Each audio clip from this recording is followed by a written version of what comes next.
The fight for women's equality in the United States wasn't just Ruth Bader Ginsburg's life's work.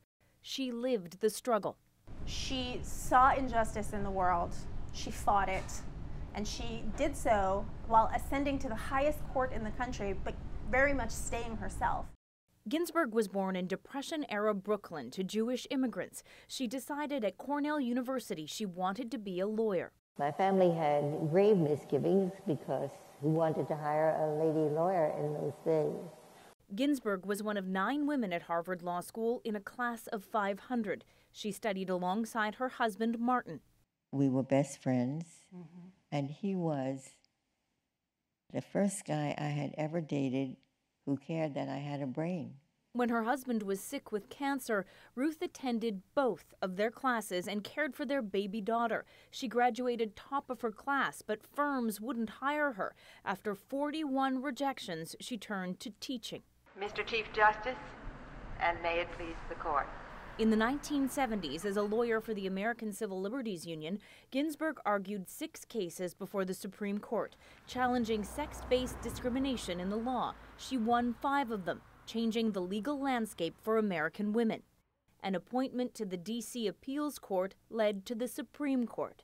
I am proud to nominate for Associate Justice of the Supreme Court, Judge Ruth Bader Ginsburg. As the court moved to the right, Ginsburg became known for reading her sharp, scathing dissents from the bench. Her closest friend was her ideological opposite. She and conservative Justice Antonin Scalia shared a love of good opera and good argument. In 2013, a law student started this blog, calling Ginsburg Notorious RBG, a play on the rapper Notorious B.I.G. It stuck. There she is, also known as the Notorious RBG.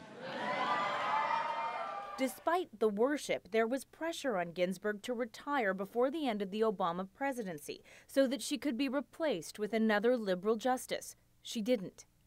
During the 2016 campaign, Ginsburg was openly critical of Donald Trump and later apologized. With his election, Ginsburg's status as a hero of the left escalated. There were films, a documentary, the closest thing to a superhero I know, and a Hollywood feature. What did you say your name was? Ruth Bader Ginsburg. The 2-time cancer survivor even took her workout routine to late-night TV. I'm cramping and I'm working out with an 85-year-old woman. Underlying it all, concern from the left that the tiny woman who changed so much would not survive the Trump presidency. Those fears were realized today. Lindsay Duncombe, CBC News, Washington.